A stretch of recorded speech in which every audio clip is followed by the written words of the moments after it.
Hey Dragonflies, it's Heather again. I'm here to join you for the continuation of letting myself evolve or letting yourself evolve. And I just want to start by saying how happy I am that you joined me today.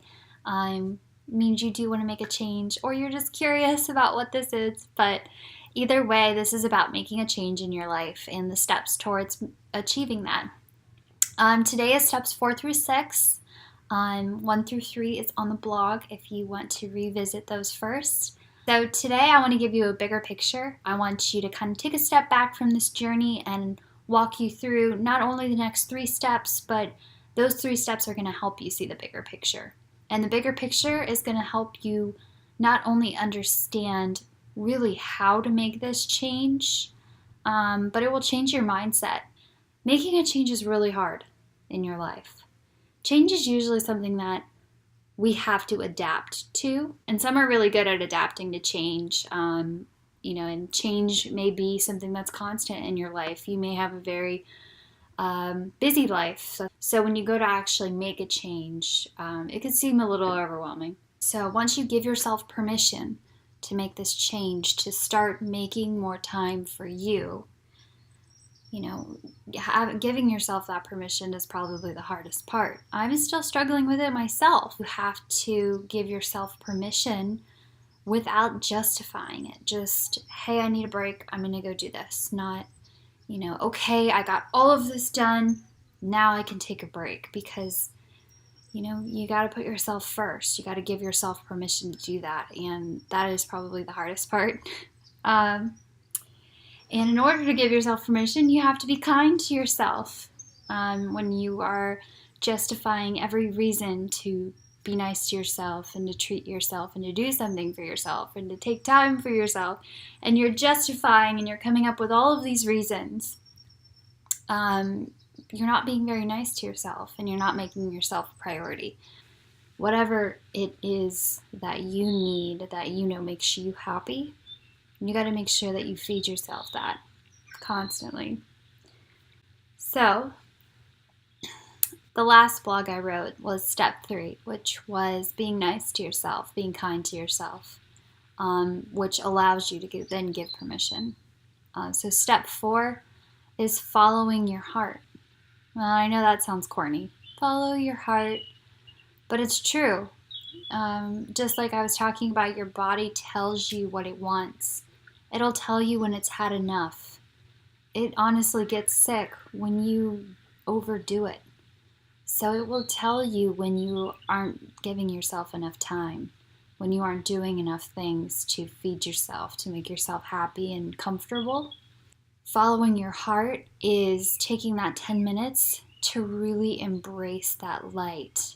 So for me, I'm a creative person. I'm a photographer and a writer. And when you make time for yourself, just make it a little extraordinary, make it a little bit more personal to you. Everybody has their own struggles, their own things that they're going through, and their own changes that they want to make. And setting baby steps for yourself individually is important. Step 5 is mindfulness. Starting to really notice how you respond to different things. Take a step back after every decision, after every conversation, and say, is there something that I can change or rethink? And think about how this applies to your change. So for me, having a conversation with somebody, I can take a step back and I can notice how I talked to that person, how I talked about myself to that person, and also how I thought about it after the conversation was finished. Was I positive? Was I nice to myself? Was I nice to that person? Was I negative? Did I walk away feeling like I had done something wrong, that I had said something wrong?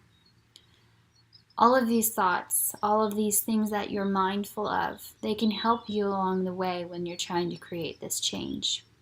Because once you start noticing, it'll separate itself from you. Then you can detach it and get rid of it. Then it can be gone. So noticing it allows it to be separate from you. And the more you notice it, the more separate it is. The more separate it is, the easier it is to just toss. Step 6 is baby steps. We all know that we need kind of like a map drawn for us to get to our goal. We need that 30-day challenge. We need that day-to-day checklist, and sometimes that does make it easier. Here's where you're starting. Here's the end goal. And then you have little baby steps to get there. You would make sure that week you do yoga at least once. Next week, maybe twice a week. The week after that, maybe 3 times a week, until finally you're doing yoga every day, and that was your goal. So step 4, follow your heart. Step 5, be mindful. Step 6, take baby steps. All 3 of these go hand in hand with steps 1 through 3 as well. They all go hand in hand. And honestly, you might be able to rearrange the steps according to how it might best suit your change. The most important part really was the mindfulness. Noticing this habit, noticing this problem, noticing what you want to change, and seeing it separate from yourself, from your identity, from who you are. You are not allowed to blame yourself for this. You are not allowed to blame others for this. You are simply being mindful of this problem, and then you are taking the problem, detaching it from yourself, and tossing it. Stay tuned for step 7, the final step in letting yourself evolve. And I encourage you to message me, to share your personal journey, your personal evolution with Dragonfly Yoga. I would love to hear about it. I just want to say that you're doing a great job at just being you, at just letting yourself evolve. And I wish you the very best. And until next time, Dragonflies, I'll talk to you soon.